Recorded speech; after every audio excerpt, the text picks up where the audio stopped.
Welcome back to my channel, Cosmic Insight Astrology. My name is Christina.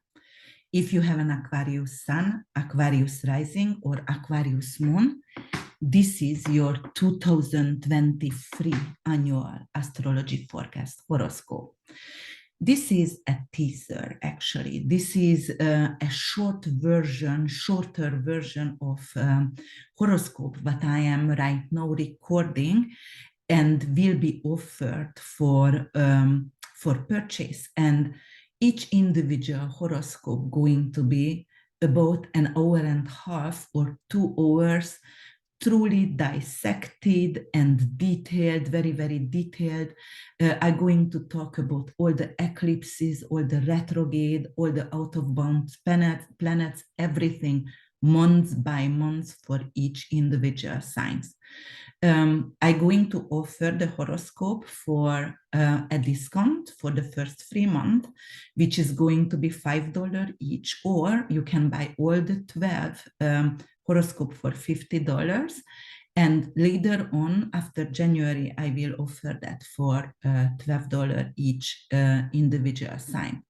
All right, guys. So as I said, this is a teaser. This is just like a 30-40 minutes overview what can happen and what kind of opportunities you will have, or what kind of challenges you will, and you know how to overcome it with some kind of remedies as well. Okay, so we're going to start, and I have to say I'm only going to talk about 4 or 5 aspects over here, and one of them I'm gonna start with just a second. I'm going to start that with Mars here. Here is Mars, and the beginning of the year, Mars going to go direct in your 5th house, Aquarius, in Gemini. Mars went to retrograde on October 30th, 2022, entered shadow period on September 4th, 2022. Mars is going and moving forward from Gemini in March 23rd and going to Cancer. So it resided over here over 7 months, 6-7 months in your 5th house. 5th house is your you know, joy. This is the lottery winning place. This is your children. This is your creativity. It's ruled by Leo and it's ruled by Sun. So it's definitely your artistic ability, also, you know, like your vitality, and it's also represent your heart and your heart chakra. So Mars in Gemini is really restless, it's impulsive, and actually it talks without thinking. So it speaks without thinking. So why it was in retrograde, it could indicate some kind of issue that you needed to revisit with your children and adjust with your children. It could be something with your children's speech, or you know, like also schooling, because Gemini is representing also and ruled the 3rd house, which is education, but it's primary school education or kindergarten. So it could be could have been some kind of issue with the education of your child, but it needed to be revisited. And in January, when it's going to move forward, the issue will be solved for you. It is also because Mars is the planet of warrior, courage, and desire as well. So in your 5th house of romance, intimacy, it could indicate like you will experience romance for 2 months, since, you know, January 12th till end of March, or, you know, it will indicate like you're going to have a mistress or a lover, somehow you're going to invite in your life. Also, because of Gemini is purchasing, Mars is, you know, like courage and encouraging.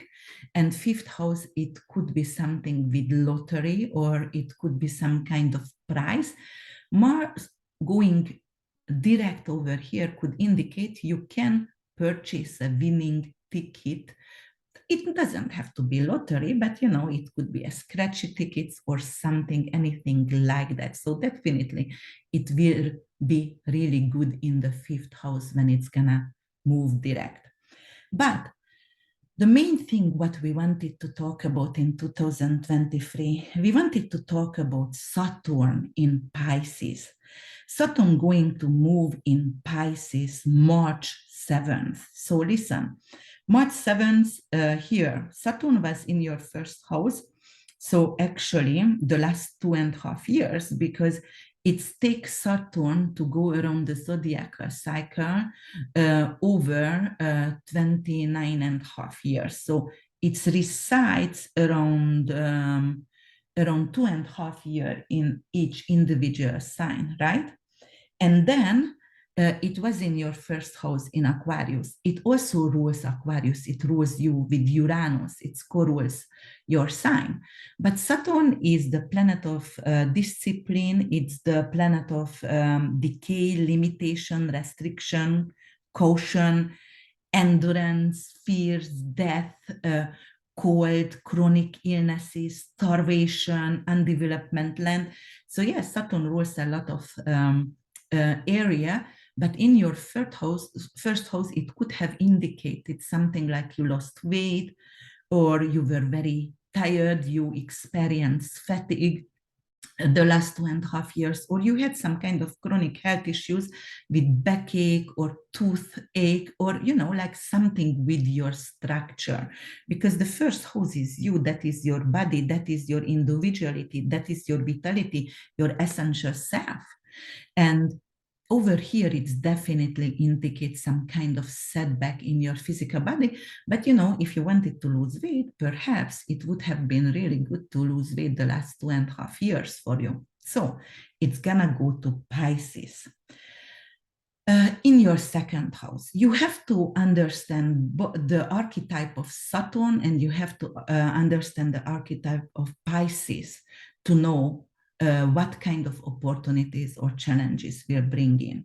And if you would like to, I already made a video about, the next 10 years ahead. So it was a Monday prediction, but can be expect from those cycles what is going to like, for example, Saturn in Pisces, it's a cycle. Also Pluto gonna go to Aquarius, it also starts another 20-year cycle.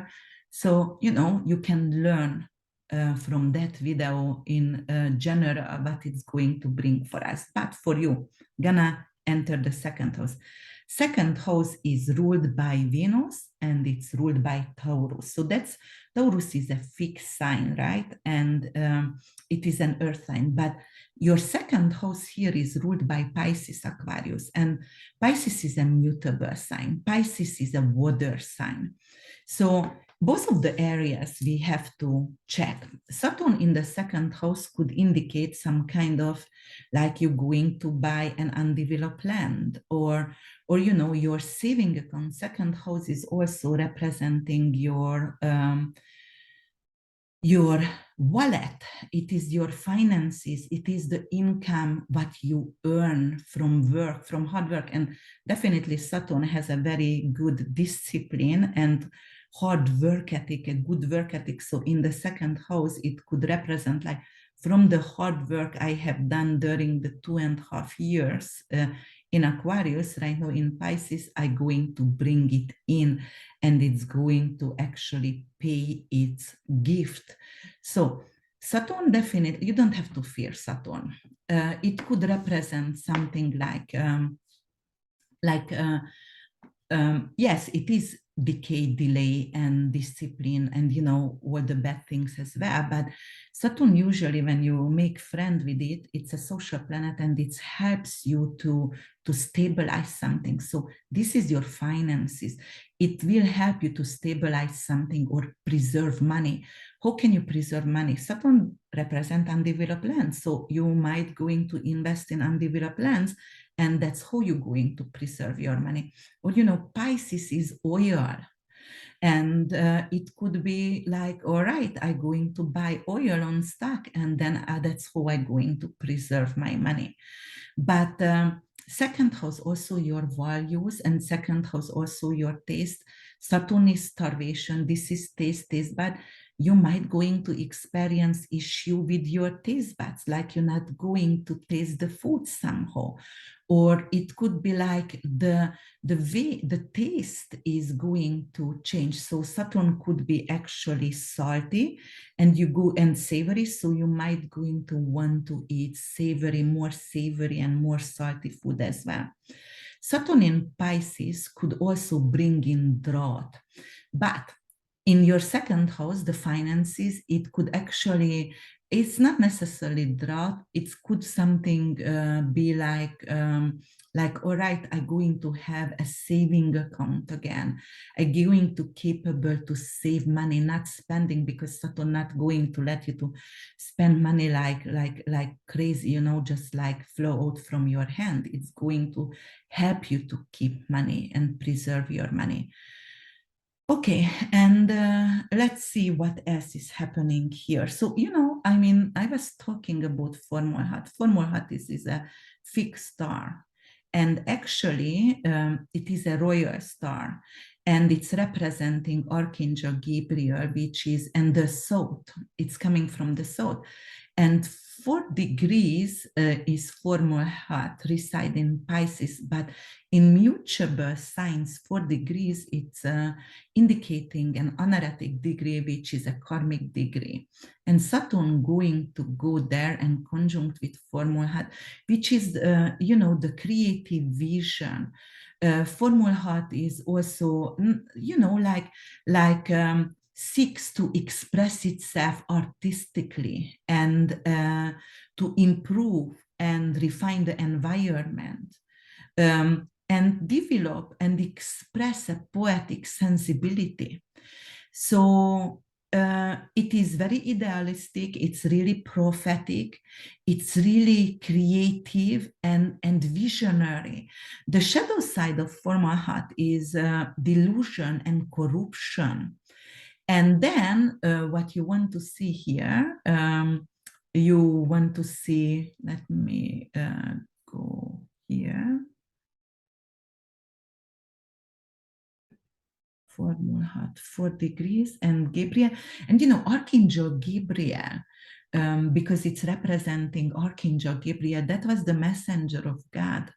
And Archangel Gabriel actually is giving you ideas and purpose. So if you are losing direction in life, then it's helping you to find your direction, and it is in the second house matter. So if you are losing hope, like I'm never gonna have a saving account, or how will I preserve my money because I have millions in the bank, but it's not safe over there, it's going to give you directions. And you know, it could be prophetic vision. So you just wake up and it's going to be like, that's what I have to do. You're going to get an insight, and that's what I get to do, and invest your money whatever going to suit you the most. So yes, that's definitely a really good conjunction over here with Formalhat. All right, so otherwise, you know, this is land, second house is land. So you might have a land, you might own lands, which has some kind of water on it. It could be a lake, it could be a river, a stream, anything.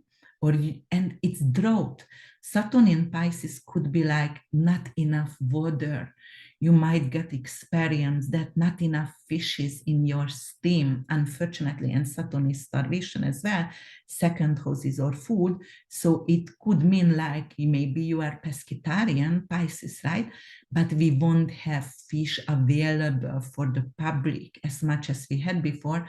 So you're going to have to stop eating and you know, like find something else to eat because you won't have enough fish to eat. All right, let's move forward, guys.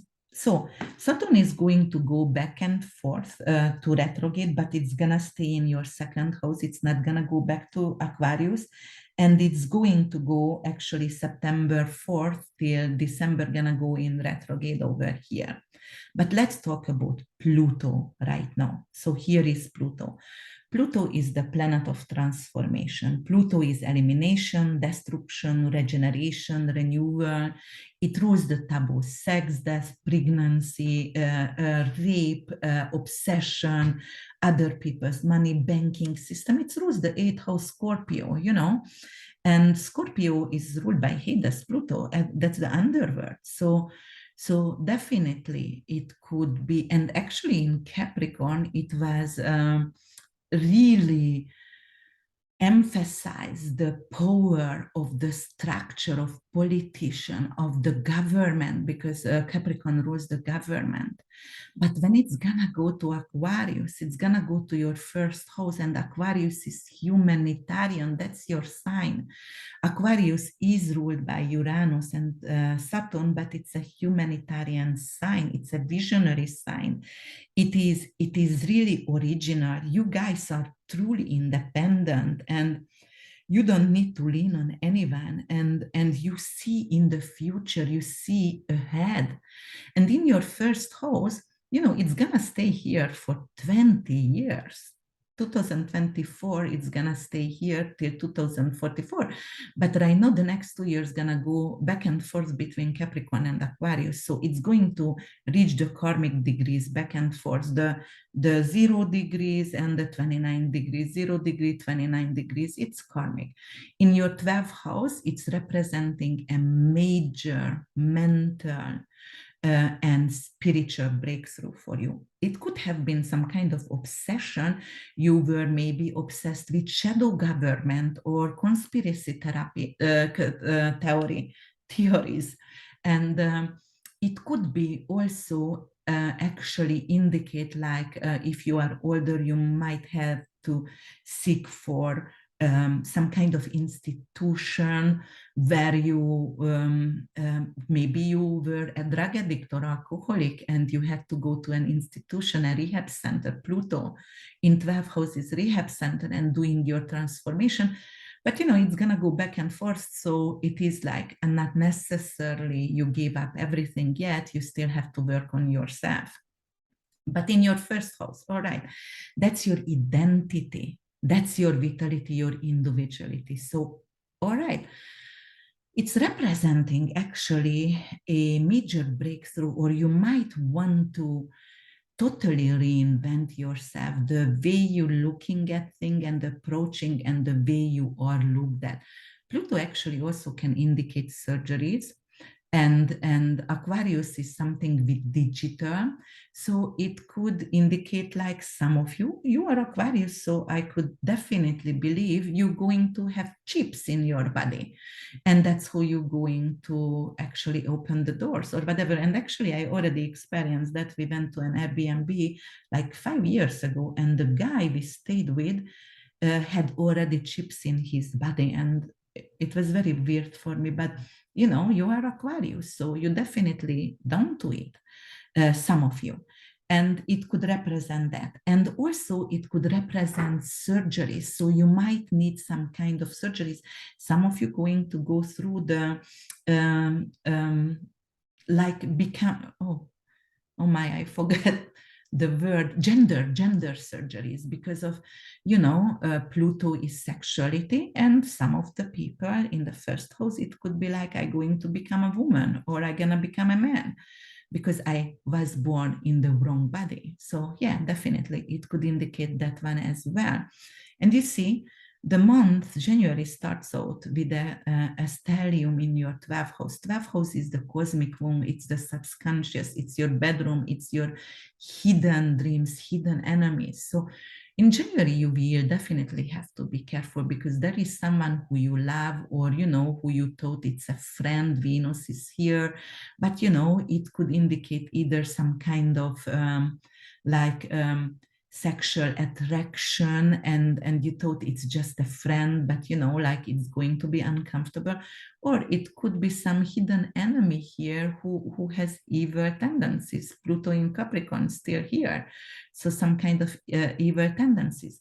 But what I have to tell you, actually, Pluto going to go to Aquarius on March 23rd, as I said. And I also have to mention Aquarius has a fixed star, and that is Altar. And it is actually in first degree Aquarius Altar. And it is also a fixed star. And Altar is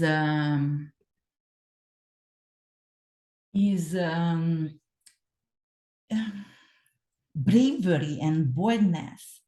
And actually, Altar is the one who is couraging and very courageous, and actually encouraging you to take action. So it has a lot of Martian quality.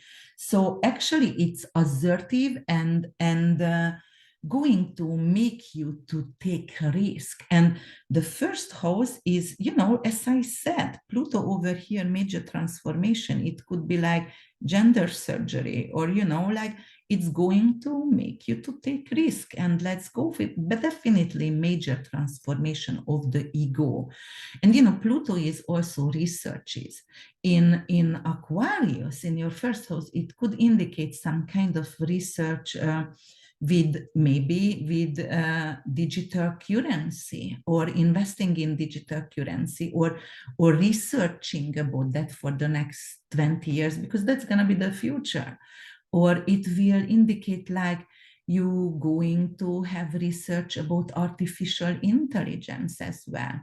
Or it could be because of Uranus is ruled the crown chakra and connection. It's the genius, and it rules Aquarius, it rules you, and its connection with the divine energy. And Pluto is afterlife, so you're going to actually do researches about afterlife, or you're going to be able to do astral travel, or you're going to be able to connect with your loved ones who passed away.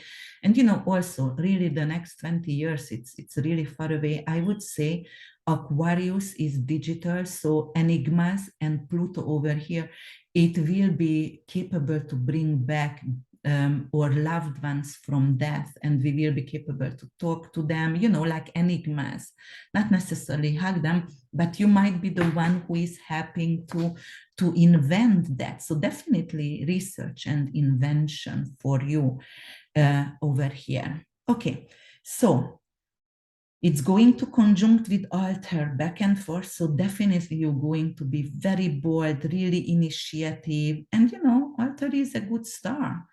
It is a Martian energy. So that's good in your first house. Okay, what else we going to have? Let's talk about Jupiter right now.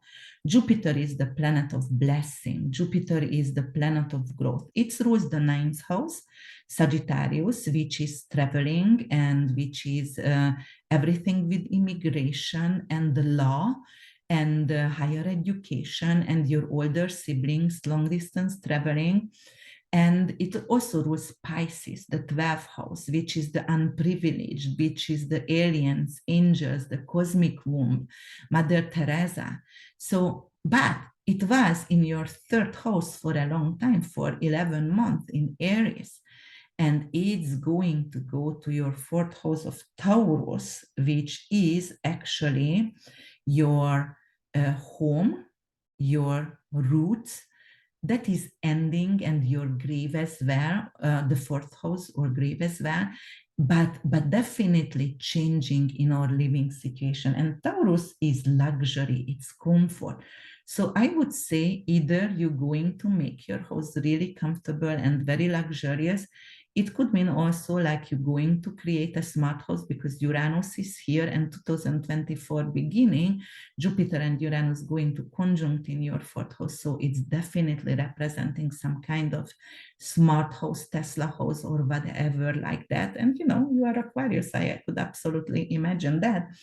And Jupiter in the fourth house, it's definitely going to, your family gonna grow. You can maybe adopt a dog or adopt a child, or being pregnant with a child, or you know, fourth house is your root, so it could be your mother or father figure, or your mother-in-law, father-in-law figure, and you will actually bring them into your home. You're going to live with them together, live with them, you know, because they need some kind of assistance. Okay, but Jupiter here is a blessing. If you want to buy a real estate, it is time for you right now. If you want to actually renovate the kitchen, you know, Taurus is luxury and comfort. Renovation rules by Venus make it beautify your home. So it could be a total transformation, beautifying your home. And it's going to be in May 16th. And, you know, it's going to go in retrograde in July 17th, I guess. And then it's going to be in Taurus all the way, so it's not going to go back to Aries anymore. And it's going to stay in your fourth house. So that thing could represent like a family matter that I need to solve. It's going to come back to me, you know, when the planet is in retrograde, or a situation with a home buying could come back to me. Or, you know, like a family planning. Maybe we were skipped that. Maybe we wanted to have children, but we were talking with the significant other. It's not time yet because it was COVID, or, you know, some kind of restriction. But right now that topic is gonna come back to you again. And, you know, actually we have Algol, also a fixed star here in 25, 26 degrees in Taurus. And, you know, Algol was the Medusa, is the Medusa. And she was a virgin, but she got raped, kidnapped and raped. And because of she was not a virgin anymore, Pallas Athene forbidden her to enter the temple where the virgins reside. So she became very bitter, and you know, that pain, it's not enough. She was raped, but she also got like forbidden to go into the temple. She started to make everybody become a stone, whoever encounter her. So it is like whoever got close to her. But, you know, Algol is not necessarily an evil, totally evil fixed star. Algol actually could be also representing money, because, you know, it is definitely a misconception to have Algol to become just like really mean and evil fixed star. It has celestial power, and Algol's celestial power is compassion and wisdom, but through suffering, because she was raped and sent away. But definitely has a lot of compassion. And, you know, Algol also seeks for protection, and very, very passionate, and also has some kind of creative expression as well. So, for example, very aware and aware of injustice. So in your fourth house, it could be, you know, like with Jupiter, it could be like, first of all, it could represent like I going to win a home somehow, or, you know, if you went through some kind of disaster because of Uranus in Taurus, it's natural disasters. It's in your fourth house. So if you were one of the person who actually had some kind of hurricane issue, Algol over here could indicate like you will have a profound change in that matter, and you're going to get a better home back, or, you know, like you're going to be chosen to, I don't know, maybe a TV reality show where they're going to rebuild your home, and it's going to be beautiful. So definitely Algol could bring in money and you know, like through some kind of creative change, it could bring abundance. And Algol could be really positive money-wise, actually with Jupiter, conjuncting with Jupiter. And if you happen to have a natal Jupiter where Argo resides and you have a Jupiter return then in the fourth house, that's very, very positive. It could be really positive for you, and windfall of money or winning something which is family matter. But Argol, definitely the shadow side is rage and victimizing. And so it could be like you can maybe get victimized by a family member somehow, or forced to do something what you don't want to do, unfortunately. All right. So Jupiter here, mostly positive. And let's move forward, guys. And then let's talk about the nodes, because of, the nodes are also going to change signs. And the nodes, what you have to know about the nodes, those are mathematical point of the moon. And those are actually not planets. So the north node has a Jupiterian energy and the south node has a Saturnian energy. North node is the avenue what you approach your future karma, and the south, that's your destiny. And the south node is the fate, it is your karma from previous life. It has a Saturnian energy, as I said. So it is also represented by Ketu and Rahu, so the head of the dragon and the tail of the dragon. And the tail of the dragon is Ketu, which is like, that is your karma, but you have to get rid of and shed off all the time. And Rahu is the head of the dragon, and that is where you are actually heading in life. And the nodes are always acting in pairs, right? It's an axis, and it's going to enter in July 17, your third house and your ninth house. So Aries, north node, gonna be retrograding back because the nodes are moving clockwise, the planets counterclockwise, and the nodes are moving clockwise. So it's going to go to Aries, and it's gonna be the south node in Libra. So the axis is Aries and Libra. What is Aries? Aries is your willpower, yourself. That is what you pretend. And Aries is very toddler-like. It is impulsive, and it's represent, if we're talking about ages, the 0 till 1 years old, the newborn. And in your third house, it is, but otherwise, if you go by the Uranian cycle, every 7 years, or the pro-lunar cycle, it is also the first house. It is 0 till 7 years. So definitely it's the early childhood. It is when you're developing. In your third house, it could indicate like north node, you're going to have a new purpose, and it could indicate some kind of writing project, or creating some kind of teaching workshops or internet workshops, because third house originally ruled by Gemini, which could be primary school education, or internet and workshops through internet, design, like you might going to design an app, or maybe you're going to do your website. So the next 1.5 years, because the node's staying here a year and a half, right? And then it's gonna go to Pisces. But also it could indicate like some kind of inflation. It's starting with the Aries node. So in your third house, it could be like some kind of digital currency and some kind of loss of digital currency, even if it's Jupiterian energy. And also you have to know the Aries is the ego, and the Libra is your partnership. So the conflict going to be between the ego and partnership. Should I do it myself, or should I do it in partnership with someone else? Third house is your younger sibling, ninth house is your older siblings. Both of them could represent friends as well, but third house, most likely friends.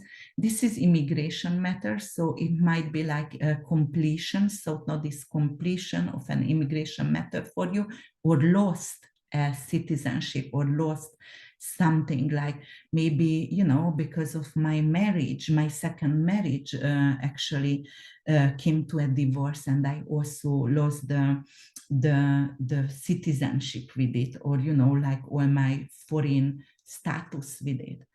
But in the third house, it could represent, yeah, I create a lot. I'm going to have a lot of short distance traveling. I'm going to actually go to a new neighborhood, because third house also neighborhood as well. And, you know, North Node is here, it's positive most of the time. But in general, in Monday perspective, it's already going to start the inflation as well. All right, and the eclipse is going to happen here. And to understand the eclipse, actually, you know, the eclipse is always a dramatic change. And it brings changes in our life. It's urges us to take action and shake us in our core. So every single year we have 4 to 8 eclipses, but next year we're going to have 4 eclipses in 2023. And but you have to understand, it's always dramatic change, but the solar eclipse usually is positive. It's a change, but it's a change with marriage or graduation or promotion. So drastic change, but with positive outcome. But lunar eclipse, it's like full moon eclipse. It's total lunar eclipse are usually ending. It's ending of life, death indicates, or, you know, like ending a job, for example, you know, like getting unemployed and situation like that. So definitely it's coming with growth, but it is growth through change, pain. And if you don't know, then the solar eclipse actually is when the moon between the sun and the earth, and the lunar eclipse is when the earth stands between the sun and the moon. So we're going to have April 20th, the first eclipse, and April 20th. And it's going to be a total solar eclipse in Aries, 29 degrees. So 29 degrees is a karmic degrees, it's an ending. And eclipse is anyway a drastic change. It is definitely most likely a positive change in your third house, but it could be some kind of like, if you are teaching, it's ending your job over here and having a new job coming in. And you know, like it could indicate some kind of change in your neighborhood, but for the positive. Or it could be like you will become an astrologer or a massage therapist, because it also indicates not high education, but somehow graduate some kind of hands-on trainings, and or you become an herbalist, or you know, something like that. And, you know, this eclipse going to ruled by Mars, and Mars is the warrior. So, you know, you have to also understand the archetype of Mars. So it's encouraging you to take those exams and finish those studies, because it's going to move you closer to your purpose. North Node is your purpose in life. And then we're going to have May 5th, a lunar eclipse in Scorpio. And Scorpio is in your 10th house. That's your career, that's your reputation, okay? Scorpio is ending anyway, because it rules the 8th house and underworld and detoxification. And the lunar eclipse, it's also completion and ending. So the 10th house of career, your career in May going to go through drastic change. You will have to let go something that doesn't serve you anymore. It's going to be in 14 degrees Scorpio. You know, 10th house is awards or nomination as well. So it might be like you thought you're going to get a promotion, but you won't get it, and you have to let it go. And, you know, you have to let go of your career and find something else. That's why maybe you're going to have a new study. You have to start to study something else to become someone else, and that's gonna be your new purpose. And then in October 14th, we're going to have an annual solar eclipse in Libra, 28 degrees. Libra is your 9th house, immigration. Solar eclipse, you know, you might have been divorced, and it could be like maybe you thought the immigration status is going to be like either I'm going to get it or not. So that was an indication of stress over here, but you might going to find a different way to go through and get that status what you deserve. Or it's going to be like, it's Libra. I going to go in and live in a foreign country with my partner, or I met my partner in a foreign country. My partner who I met, it's foreigner, and I gonna move. It's a big move for you, perhaps. And then we're going to have another eclipse in October 28, 2 weeks later, and it's going to be a partial lunar eclipse, and it's going to be in Taurus, in your fourth house of family, ending of living situation. So, it's lunar eclipse. And it's ending. So it could represent like maybe a parent figure is living, but living like, death of a parent figure. Or it could indicate ending a living situation, but doesn't serve you anymore, selling the house, moving away. And as I said here, you could already meet a partner who is foreigner and planning to move together. So yes, it could definitely, okay, I'm selling the house because I'm gonna move somewhere else with my partner.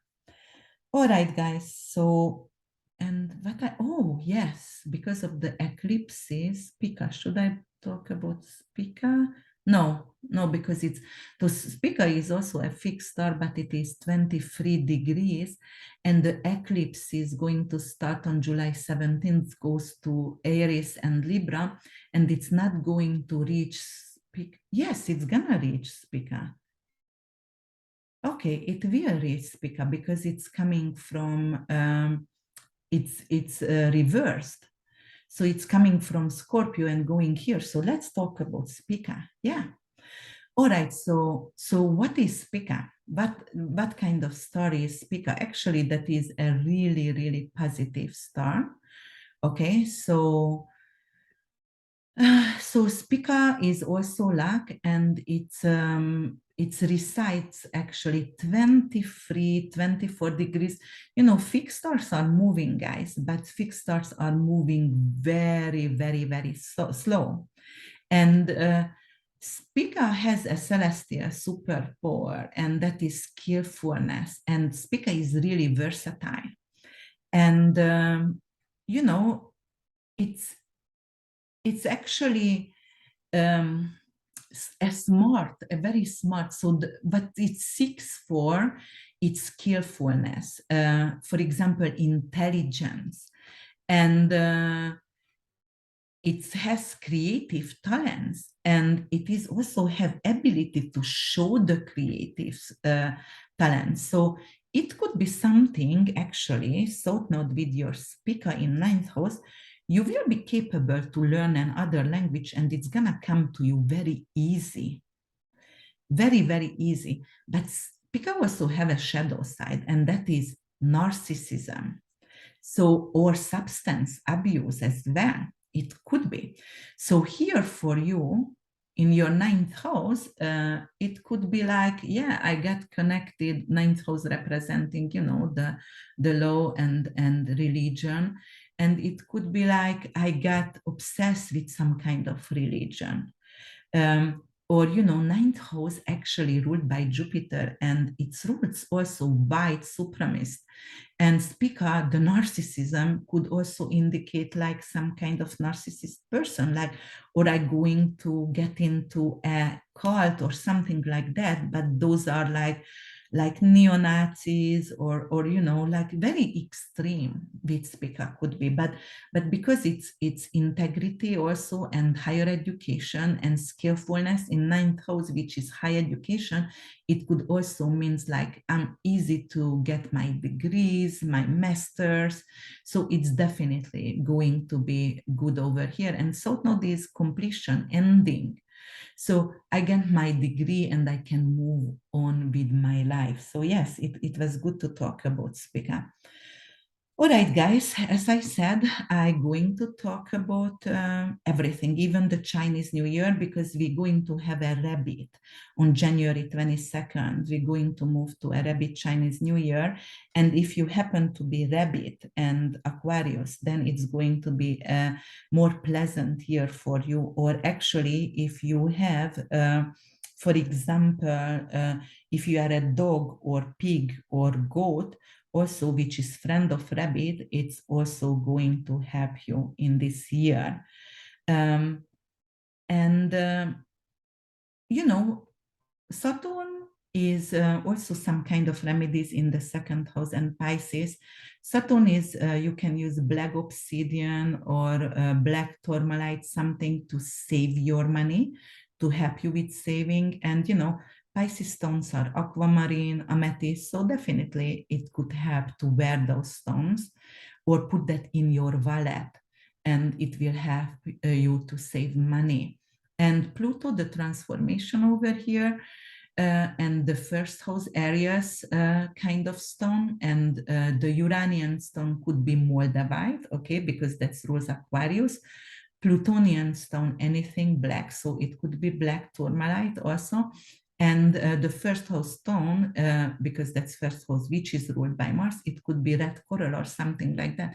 So if you want to increase those energies and make it better, then definitely you can do so. But as I said, in my 2 hours astrology forecast, I'm going to talk about all the out of bone planets, all the Mercury retrograde, all the lunation, month by month with remedies as well. All right, Aquarius, I hope you like it. If you did so, press the like button, subscribe to my channel, and, you know, comment. And then I hope you're going to have a wonderful 2023, and I see you next month. Bye.